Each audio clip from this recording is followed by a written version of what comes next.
অলোক, আমি জানতে পারি যে ও যখন একবার গ্রিসে যায় তখন বলতেছিল আমাদের বান্ধবীদের একটা ট্যুর আছে, তো ওইখানে আমি যেতেছি। ওর ভ্যাকেশনের ছুটিতেও বাংলাদেশে আসার কথা ছিল। ও অ্যাকচুয়ালি গেছে, মানে বাংলাদেশে আসার কথা ভ্যাকেশন ছুটিতে, তো ছুটিতে না এসেই ও হঠাৎ করে যাইতেছে, বলতেছে আমরা গ্রিসে যাব কয়েকজন ফ্রেন্ড মিলে, তো ওইখানে আমাদের একটা পার্টি আছে, আমরা ঘুরবো আর কি, একটা ট্যুরে যাব। এবার আমি ভ্যাকেশনে বাংলাদেশে আসতেছি না। আমি বলছি ইটস ওকে, যাইতেই পারে, সমস্যা নেই। আমি আমি যদি যাইতে পারি, আমি ছেলে হইয়া আমারও তো কিছু মর্জি আছে, যেরকম আমি রাত্রেবেলা বাইরে যেতে পারি, বন্ধু বান্ধব ফোন দিলে বের হই, তখন তো আমার বউ কোনো বাধা দেয় না, তো আমি কেন ওকে বাধা দিব? যাও তাহলে তুমি। কিন্তু তারপরে দেখো, একটা তুমি যে যাচ্ছ, তোমার মেয়েটা তোমার অনেক মিস করে। তুমি না যাইয়া তুমি এক কাজ করো, বাংলাদেশে চলে আসো, মেয়েটারে সময় দাও। তুমি ফ্লাইটে যখন চাকরি করতেছো এয়ারলাইন্সে, তো তুমি এরকম এমনিতেই বিভিন্ন দেশে যাবা, সেখানেই তোমার ঘুরতে পারবা। সে এটা মানলো না, সে আমাকে ওই বুঝিয়ে সুঝিয়ে কনভিন্স করে, মেয়ে মানুষ যা করে, তারে ভালোবাসি যেহেতু, একটা মানুষ যখন ভালোবাসে তখন তার অনেক কথাই কিছু বলা যায় না। তা আচ্ছা ঠিক আছে, যাও তাহলে ঘুরে আসো।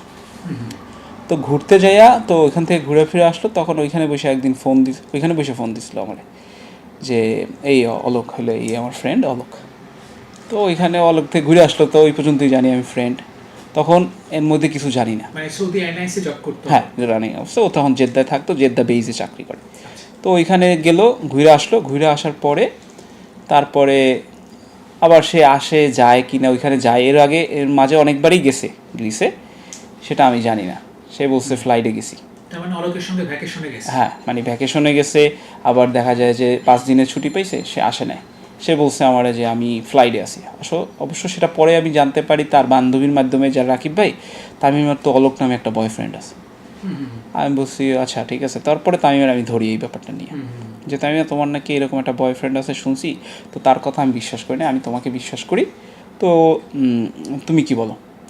বলতেছে কি আমি জাস্ট ফ্রেন্ড।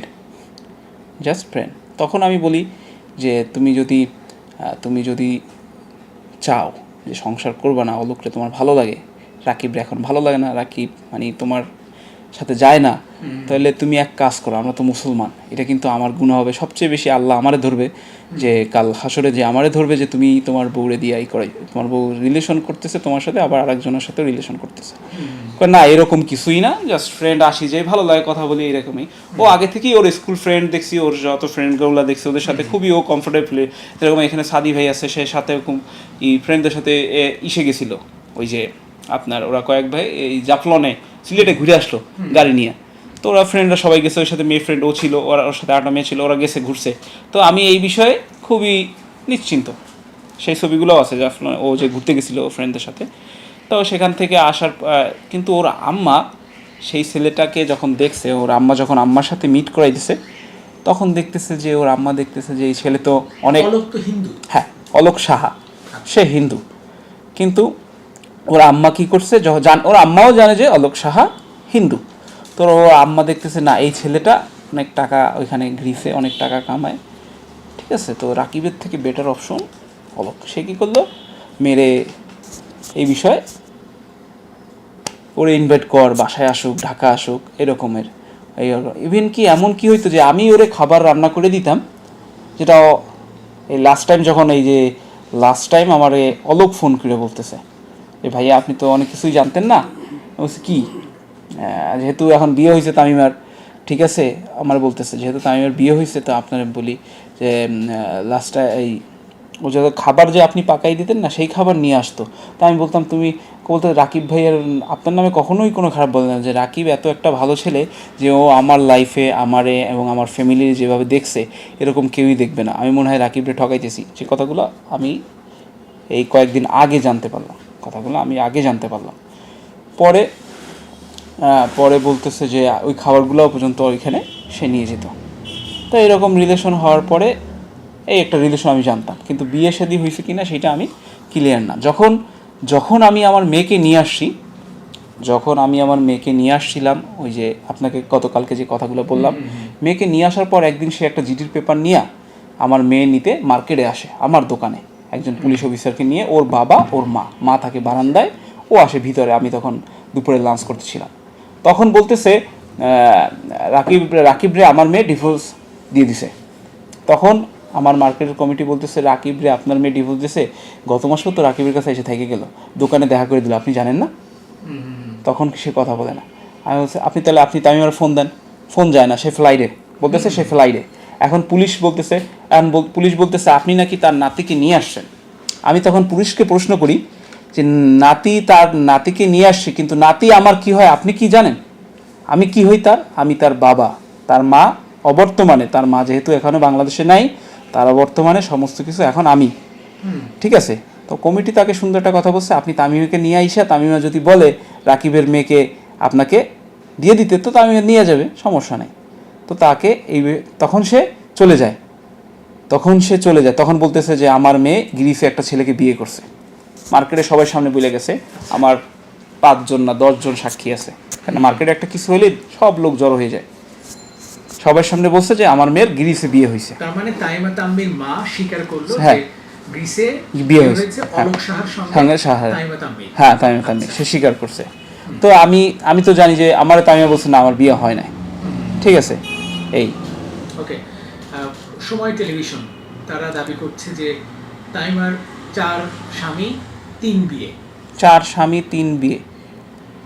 4 স্বামী কিভাবে হলো? মানে সেটাই, আপনি এই বিষয়ে কিছু জানেন কি? 4 স্বামী বলতে কি, সময় টিভি হয়তো বা ভুল কিছু একটা বলতেছে ইনফরমেশন। বিয়ে আমার সাথে হয়েছে 2 বার। আচ্ছা, মানে একটা হইলো আপনার টাঙ্গাইলে কোড ম্যারেজ আমরা করি, সেকেন্ড টাইম আমরা বিয়ে করি হইলো বরিশালে, এটা হলো 2 বিয়ে। আর একটা যা ওর মা জবানবন্দি দিয়েছে সেই হিসেবে সময় টিভি বলতেছে অলোকের সাথে একটা বিয়ে, ঠিক আছে, সেটা হয়েছে বাংলাদেশে না, সেটা হয়েছে গ্রিসে। আর আরেকটা ওই মার দাবি হিসাবে আরেকটা নাসিরের সাথে তো আপনারা সবাই জানেন। 4টে বিয়ে 3টে স্বামী। হ্যাঁ, আচ্ছা, আপনি সেখানে কথোপকথনে একটা উল্লেখ আছে যে আপনি কি তাইমা তাম্মি সম্পর্কে জানেন? নাসিরকে আপনি বারবার জিজ্ঞেস করেন। হ্যাঁ, কি আসলে জানে না নাসির? আমি জানতে চাইছিলাম যে সে কি, নাসির ভাই একজন ক্রিকেটার, অবশ্যই সে একজন সম্মানী লোক, আমাদের আইকন, আমরা তারে দেখে আমাদের মানে যারা বলেন, আমরা চাবো আমার ভাইকে, যদি আমি বাবা হইতাম চাইতাম আমার ছেলেকে, আমি চাবো আমার ভাইকে পিকেএসপিতে চান্স পেলে ভালো একজন খেলোয়াড়, এভাবে মানে আমি আশা করবো তার মতো খেলতে। তো আমি ভাবছি সে মনে হয় জানে না যে তামিমা তাম্মির, কারণ এরকম একটা নোংরা ক্যারেক্টারের মেয়ে তো কোনো ক্রিকেটার বিয়ে করতে পারে না। তো আমি তাই জিজ্ঞেস করছি তাকে, তাই আমি তাকে প্রশ্ন করছি যে আপনি জানেন কিনা। সে দেখলো সবই জানে, সে স্বীকার করলো ও তার বয়ফ্রেন্ড ছিল। আমি শিওর হইতেছিলাম মনে হয় জানে না, তাই জিজ্ঞেস করছিলাম বয়ফ্রেন্ডের নাম কি। আমি মনে হয় জানি, আর কেউ জানে না, যেটা আমি গোপন রেখে আমার মেয়ের খাতিলে তার সাথে চাইছি যে থাক। সেও আমার কাছে এসে ওই যে বললাম সে ক্ষমা চাইছে আর মেয়ের মুখ দিক থেকে। তো মেয়ে সে যেভাবে ক্ষমা চাইছে সেটা ভোলার মতো না, সেটা ওইভাবেই ক্ষমা চাইছে আর জীবনে করবে না, সে এভাবে ওয়াদা করছে, ওয়াদাবদ্ধ হয়েছে। তো তারপরে তো আপনাদের কথোপকথন একটা জিনিস উঠে আসছে, ফার্নিচারগুলো, মানে তাইমা তাম্মি যেখানে থাকে, হয়তো শাশুড়ির অত্যাচারে আপনি বের হয়ে আসছেন, কিন্তু সেখানে ফার্নিচার, টেলিভিশন বা আরো অন্যান্য কিছু রয়েছে। জি, এগুলোকে আপনি নেবেন? নিশ্চয়ই তো অবশ্যই নিব, এগুলো আমার কষ্টের টাকার জিনিস। আমি শুধুমাত্র রাখছিলাম, তখনই নিয়ে আসতাম ঘর থেকে বের হয়ে, যখনই বের হয়েছি তখনই সাথে ফার্নিচার নিয়ে আসতাম। শুধু নিয়ে আসি না, সে আমার বউ আমাকে রিকোয়েস্ট করছে, দেখো আমি যে আইসা ঘুমাই তোমার বেডে ঘুমাই, তো আমার বউ আমার বেডে ঘুমাবে, আর তোমার বেডে আমার মেয়ে ঘুমায়। মানে আপনার ফার্নিচারের উপর এখন নাসিরও ঘুমাচ্ছে? এখন নাসির ঘুমাচ্ছে। তো তাই এই কথাটা বললাম যে আপনি যে বেডটায় থাকতেছেন, আপনি যে সোফাটায় থাকতেছেন, সেখানে আপনি স্টে করতেছেন, সেই ফার্নিচারগুলোও আমার। আপনি জানেন, আপনি বলতেছেন ডিভোর্স হয়েছে, আমি তো কোনো পেপারই পাই নাই। আমার তো অভিযোগ একটাই, যে উইদাউট পেপার সে কিভাবে বিয়ে করে আর নাসির ভাই কিভাবে বিয়ে করে। এখন বেহায়া তামিমা তাম্মি কিংবা বেহায়া নাসির কি কখনো যোগাযোগ করছে যে আমার ফার্নিচার দিয়ে দেবো? সে বলছে, আমি যে সংবাদ মাধ্যমে যাদেরকে পাঠাইছিলাম তাদের কাছে, তাদেরকে বলতেছে তাদের মাধ্যমে বলা হয়েছে আমার ফ্রেন্ডকে, আমাকে ফোন দিয়ে নেয়, প্রথম ফ্রেন্ডকে ফোন দিয়েছে, ফ্রেন্ডকে বলা হয়েছে যে তারা বসতে চায় ভাইয়া, তাদের সাথেও কিছু ভালো মানুষ আছে, তারা আপনার সাথে বসতে চায়। তার মানে যখনই বলছে তাদের সাথেও কিছু ভালো মানুষ আছে, আমি ধরে নিছি তারা বিক্রি হয়ে গেছে। তখন আমি দ্বিতীয় অপশন নেই, আমি অবশ্যই অপশন নিছি। কারণ হইল কি, আমি সিনেমা দেখে অভ্যস্ত তো ভাই, আমরা সিনেমা দেখতেছি না। আমি এই বড় যে পয়সাওয়ালা, যে বড় পাওয়ার, ধরেন একটা গ্রুপ অফ কোম্পানি, তার তো কোটি কোটি টাকা, নিশ্চয়ই। একজন সাংবাদিককে সে 5 কোটি টাকা দিয়ে দিল যে এই খবরটা আপনি, হুম। না সে এটা ঝামাঝামা দিয়ে যেতে এবং পারে। সেটা কেনা যায়। সেটা বাংলাদেশে যেহেতু কেনা যায়, সেটা কেনা যায় কিনা আমি জানি না, আমি ছবিতেই আমি দেখছি দায়িত্ব নিয়ে বলছি, বাংলা, কেনা যায়। হ্যাঁ যাক কেনা যেতে পারে। সেই হিসাবে আমি তার উপরে পুরোপুরি বিলিভ করতে পারি না। তো আমি একটা সেকেন্ড অপশন রাখছিলাম, যখনই তার এই কথাগুলো ওর সাথে বলতেছে, আমি তখন পাশে বসা লাউড স্পিকার, তখন আমি ফোনটা নিয়ে বলতেছি যে আমার বউ, আমার ওয়াইফ, আমার সন্তান, আমার বউ চলে গেছে, কাগজ ছাড়া গেছে, মানে বসলে আমি বসবো, পারমিশন আমি দিব, আপনি আমাকে ডিসিশন দিতেছেন বসার জন্য, কি আপনি কে? তখন সে বলতেছে যে না ঠিক আছে তাহলে আমি বলে দিই কালকে সকাল 10টায় বসবেন না। আর ওসি থাকবে নাকি, সে চাইতেছে যে থানায় বসে, মানে আমার বলতেছে ওসি সাহেব থাকবে, আরও কিছু বড় বড় লোকজন থাকবে, তাদের সাথে আমরা বসে এটা সমাধান করে দিব। তাই তা এখানে সমাধানের কি আছে? এইখানে আমার কথা হলো যে এখানে সমাধানের কি আছে? এখানে কি সমাধান তারা করবে? তারা কি আমার মান সম্মান ফিরিয়ে দিতে পারবে? তারা কি পারবে? রাকিব হাসান তাইমা তাম্মি কি তার মেয়ের সঙ্গে যোগাযোগ করছে? তার মেয়ের সঙ্গে সে বাংলাদেশে এসে কোনো যোগাযোগই করে না। তার মানে কতদিন যোগাযোগ বিচ্ছিন্ন? যোগাযোগ বলতে কি, সে 10 তারিখে আমার মেয়ে তাকে ফোন দিছে, 10 তারিখ, ফেব্রুয়ারি 10 তারিখে আমার মেয়ে ফোন দিছে। তো ফোন দেওয়ার পরে ভিডিও কল দিছে, ও লাইনে ভিডিও কল দেওয়ার পরে বলতেছে ওর চেহারাটা জানি কেমন দেখছে। মেয়ে বলতেছে বা আম্মু তোমাকে খুব চিন্তিত মনে হইতেছে। সে বলতেছে যে না কিসের চিন্তিত, আমি একটু ব্যস্ত, তোমার সাথে পরে কথা বলবো, জাস্ট 2-3টা ওয়ার্ড করে ফোনটা কেটে দেয়। তারপর থেকে তো আর সে আইসেই তো 10 ফেব্রুয়ারি পরে আর কথা হয় না। আচ্ছা, আপনি তারপরও যখনই কথা হইতো তখনই ও কোনোদিন ফোন দেয় নাই, সবসময় মেয়ে ফোন দিত। আমি বলতাম কিসের জন্য, আমি চাচ্ছি কি যে মেয়ে ফোন দিলে হয়তো বা মেয়ের সাথে কথা বললে হয়তো বা তার মধ্যে একটা মেয়ের টানে সে হয়তো বা যা যদি কখনো কিছু খারাপ ডিসিশন করতে চায় সে পারবে না। এই জন্য আমি মেরে দিয়ে সবসময় তাকে কথা বলি। কিন্তু সে মেয়ের ব্যাপার, আমি যে মেয়ের চেয়েও শক্তি, আমি যে কখনো ভাবতে পারি না যে মেয়ের চেয়েও কারো সন্তানের চেয়েও তার বয়ফ্রেন্ড বা তার ফ্রেন্ড যে সেটা দামি হইতে পারে। আপনি কি শিওর যে মেয়েটা তাইমা তাম্মির গর্ভ থেকে বের হয়েছে? আমার মেয়ে তো অবশ্যই এখান থেকে বের হয়েছে। আমি ডেলিভারি সময় আমি হসপিটালের সামনে দাঁড়াইছিলাম, বের করে আমার হাতে প্রথম দিছে আমার মেয়ে। আচ্ছা, তার মানে বোঝাই যায় তাইমা তাম্মির কন্যা এটা। আচ্ছা, মেয়ে তো নিশ্চয়ই এখন কষ্টে আছে, দুঃখে আছে। এই তো মেয়ে কষ্টে আছে। মেয়ে বলতেছে কি, মেয়ে আজকে আমাকে ফোন দিছিল। মেয়ে বলতেছে যে বাবা আমার তো, আমি বলছি বাবা তোমার কি মন খারাপ করো না বাবা, আমি ওই কথাগুলো আপনাকে শোনাচ্ছি এখনই। হ্যাঁ আমার কাছে রেকর্ড আছে, আমি ওইটা বের করতেছি। হ্যাঁ আমি ওই কথাগুলো জাস্ট বের করে আপনাদেরকে দেখাচ্ছি।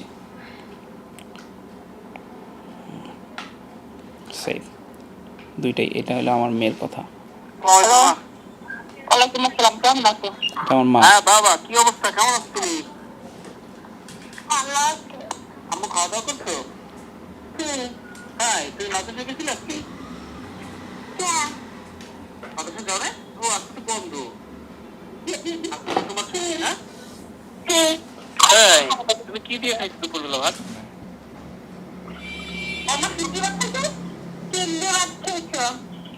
আমি না,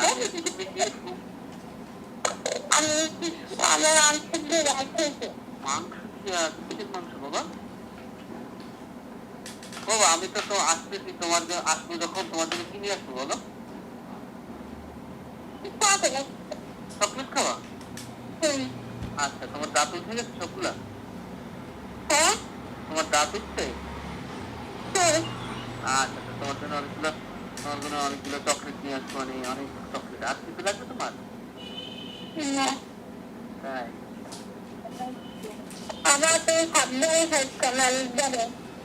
আচ্ছা, নানুর থেকে আমি সাবধানে থাকবো, নানুর কাছ থেকে আমি সাবধানে থাকবো। তুমি আমার জন্য দোয়া করবে না?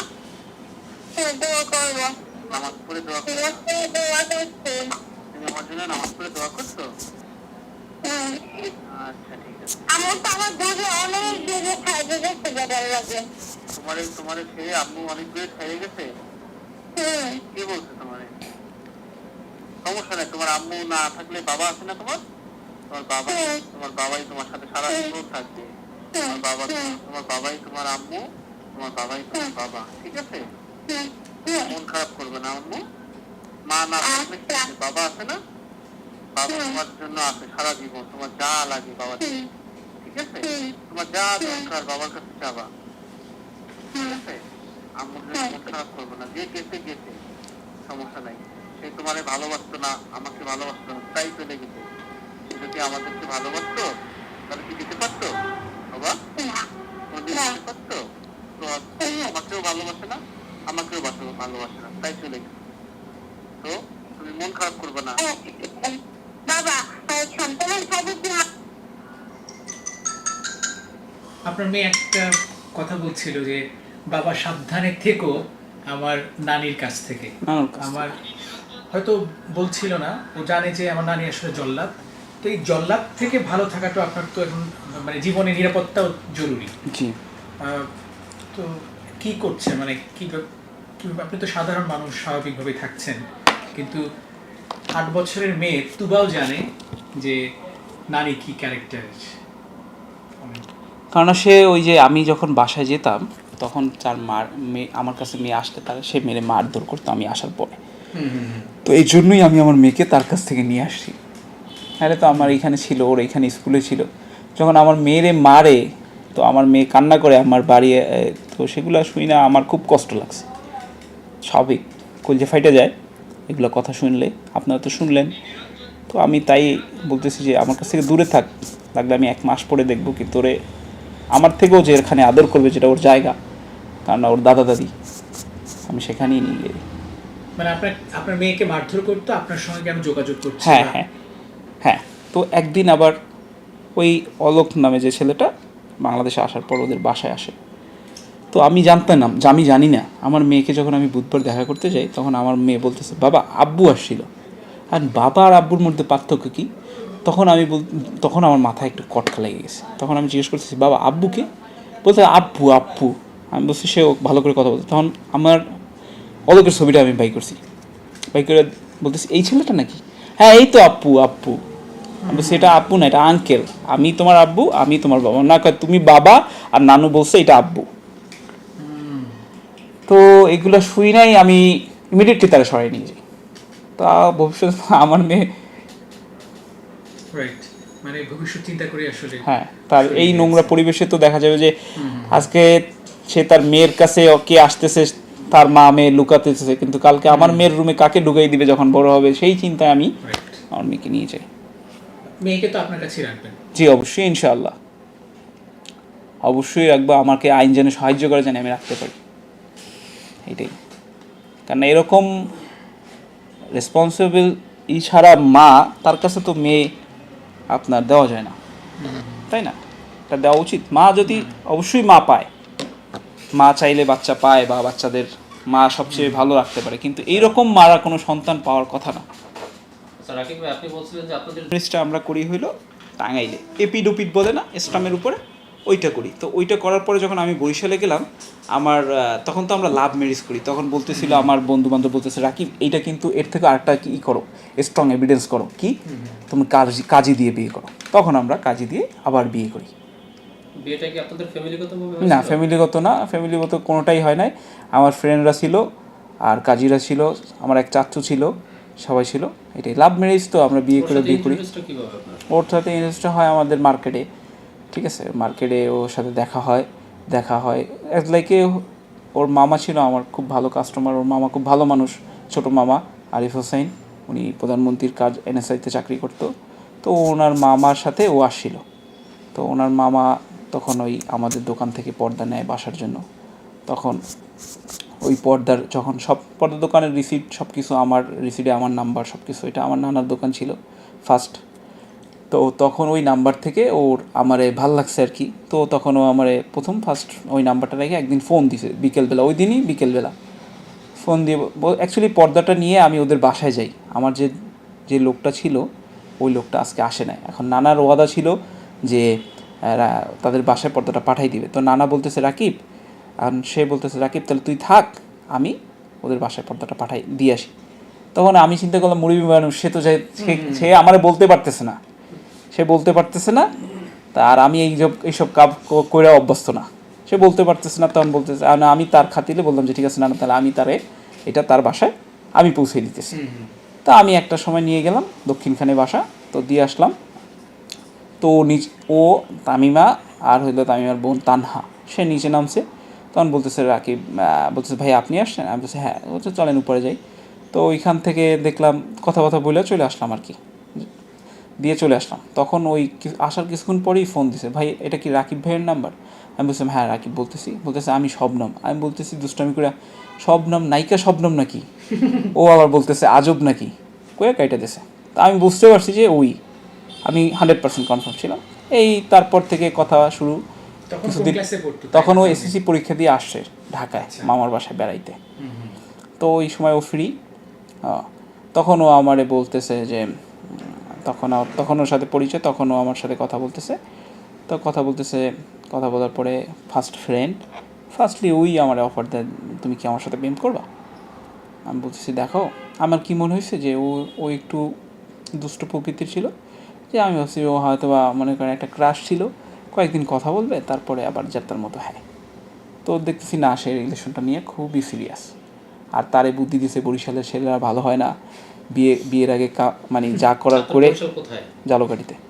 বরিশালের ছেলেরা ভালো হয় না, যা করে তোর বান্ধবী বলছে যে চলে যাবে, তোরে আর করবে না। মানে তাইমা তাম্মির একটা তরিকা ছিল, কারণ বন্ধুত্ব করে তারপর হ্যাঁ, প্রেম করে তারপর বিয়ে করে। বিয়ে ওর করা। দেশের বাড়ি কোথায়? এটা সবার সাথে টাঙ্গাইলে এইটাই বোঝা যাইতেছে এখন, এই রুলস অনুযায়ী তো এইটাই প্রমাণিত হইতেছে। আপনাদের সম্পর্কটা কতদিন ছিল? আমাদের সম্পর্ক ছিল 1 বছর। 1 বছর পরে বিয়ে করি আমরা, তারপরে আমরা সংসার করি 2011-তে আবার বিয়ে ওইটাই সংসার পর্বে বিয়ে করি 2011-র 26/2/2011-তে বরিশাল থেকে। তখন তামিমা কিসে পড়ে? তখন তামিমা কিছুতেই পড়ে না, মানে এসএসসি কমপ্লিট, ইন্টারে ভর্তি করবো আর কি। এসএসসি কমপ্লিট করে আমি তারা নিয়ে গেছি। তো তখন পড়ালেখা কতটুকু পর্যন্ত? সে ইন্টার কমপ্লিট করছে, তারপরে অনার্সে ভর্তি হয়েছিল, কিন্তু অনার্স সে শেষ করে না। আচ্ছা, এখন আপনি যে এই মামলা করলেন, এখন এটার মাধ্যমে কি চাচ্ছেন আইনজীবীর কাছে? আমি তো এখনো কোনো মামলা করি নাই। জিডি করছেন? হ্যাঁ। আচ্ছা, তো এখন আপনারা আপনার আমাকে চাওয়া পাওয়া কি? মামলা করছে, জিডি করা চাওয়া পাওয়া কি আর, চাওয়া পাওয়া কি আছে? এর একটা শাস্তি হওয়া উচিত, যে কিভাবে সে মানে কোনো কাগজ ছাড়া, কোনো ক্লিয়ার পেপার ছাড়া সে কিভাবে বিয়ে করে, এইটাই এর একটা শাস্তি হওয়া উচিত। আর যে এরকম নোংরামি করা, এর জন্য তার শাস্তি আমি কামনা করতেছি। রাইট।